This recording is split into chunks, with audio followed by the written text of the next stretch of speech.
Hi friends, அனைவருக்கும் வணக்கம். Ration கடை ரிசல்ட் எப்பொழுது வரும்? சற்று முன் அமைச்சர் கொடுத்த முக்கியமான அப்டேட் என்னன்றதை பார்க்க போகிறீங்க. வீடியோ ஸ்கிப் பண்ணாமல் கடைசி வரைக்கும் பாருங்கள். வீடியோ பிடிச்சிருந்தால் லைக் பண்ணுங்கள், கூடிய சப்ஸ்கிரைப் பண்ணுங்கள். வாங்க வீடியோக்குள்ளே போகலாம்.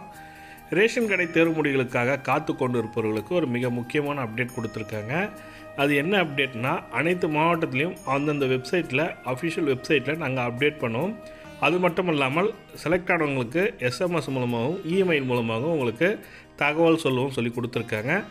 அப்படி தகவல் வரலன்னா நீங்கள் வெப்சைட்டில் செக் பண்ணிங்க, உங்களோட செலக்ட் ஆகிருக்கீங்களா இல்லைன்றது செக் பண்ணிங்கன்னு சொல்லிட்டு அமைச்சர் கொடுத்துருக்காங்க. இது பார்த்தீங்கன்னாக்கா இப்போ பார்த்தீங்கன்னாக்கா மார்ச் மாதம் 14ஆம் தேதி சட்டசபை பட்ஜெட் கூட்டத்தொடர் நடைபெற காரணத்தினால கூட்டுறவுத்துறை செயலாளரும் மாற்றப்பட்ட காரணத்தினாலும் கொஞ்சம் காலதாமதம் நடைபெறுகிறது.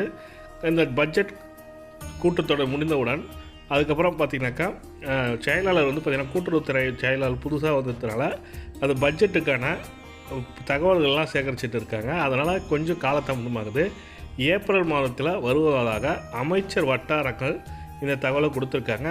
அமைச்சர் சொல்லியிருக்கிறது பார்த்திங்கனாக்கா ஏப்ரல் மாதத்தில் இதற்கான அப்டேட் கிடைக்கும்ன்ற மாதிரி கொடுத்துருக்காங்க. ஃபஸ்ட் வீக்லேயே ரிசல்ட் வரதுக்கான வாய்ப்புகள் இருக்குது.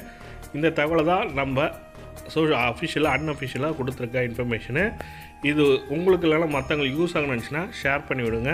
அப்படியே சப்ஸ்கிரைப் பண்ணிட்டு பெல் பட்டனையும் ப்ரெஸ் பண்ணிங்க. ரிசல்ட் வந்தோன்னே நம்ம சேனல் அப்டேட் பண்ணுவோம். நீங்களும் மிஸ் பண்ண வேணால் சப்ஸ்கிரைப் பண்ணிங்க.